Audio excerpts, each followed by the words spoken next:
autominutid toob teieni Alexela.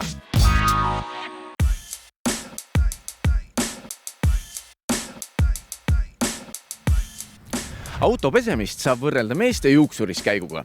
Kui tukk hakkab silma peale kasvama, minnakse juuksurisse ja aetakse asi korda. Seevastu auto pesemine talviste heitlike ilmastikuoludega on hädavajalik, sest väga määrdunud masin võib hakata kahju tegema nii auto värvile kui ka metallosakestele. Kui tihti peab talvel autot pesema? Tegelikult nii tihti kui võimalik, sest talvine pesu on oluline just auto välimuse säilitamiseks. Soolatud tänavad katavad sõiduki kiirelt mustuse kihiga, mis kleepub halastamatult värvi külge. Kui seda mõistliku aja jooksul ei eemalda, võivad tekkida püsivad värvikahjustused.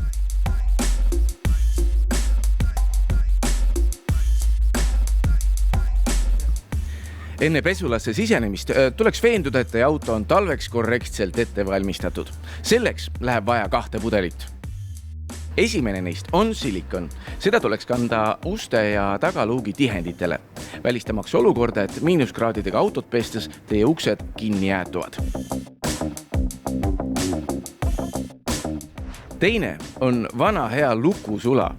Uuemate autode omanikel ilmselt ei ole sellega midagi teha, sest et autode avamiseks ei ole võtit tarvis, aga kui sõidate vanema mudeliga, siis hoidke see pudel enda lähedal, sest vastasel korral pääsete autosse alles kevade saabudes.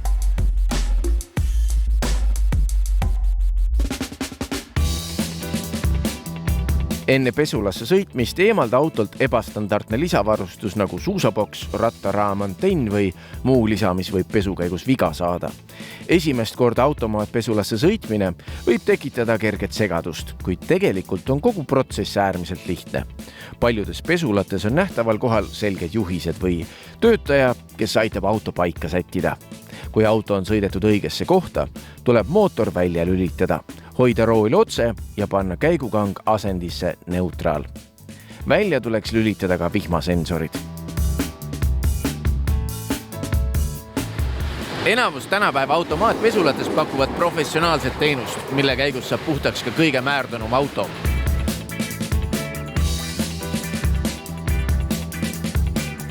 Peamiselt kasutatakse professionaalseid pesuaineid, pesuharjasid ja ioniseeritud vett, mis ei jäta kuivamisel autole jälge. Iga pesu lõpus toimub automaatkuivatus, mis eemaldab autolt suurema vee. Kui olete autot pesema tulnud miinuskraadidega, siis soovitan pärast pesu lõppu minna kuhugi kaubanduskeskuse siseparklasse, kus teie auto saab täielikult kuivada.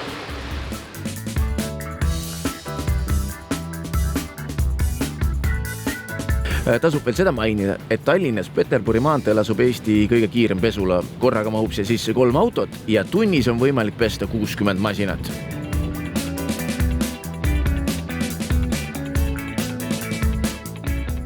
Kui sul pole võimalik iga nädal mustust põhjalikult maha pesta, siis käi masin kergelt survepesuriga üle. See aitab suuremaid kahjustusi ära hoida. Pese ka auto põhja, sest soolad kogunevad sinna eriti hoogsalt. Tuhmunud auto värvikihti on võimalik mõnesaja euro suuruse poleerimisega taas säravaks ja läikivaks saada, kuid soodsam ja tihtilugu mõistlikum on auto regulaarne pesemine. Täiesti eraldi teema on aga auto pesemine kodustes tingimustes. Sellest räägime mõnes järgmises episoodis. Kohtumiseni järgmisel nädalal!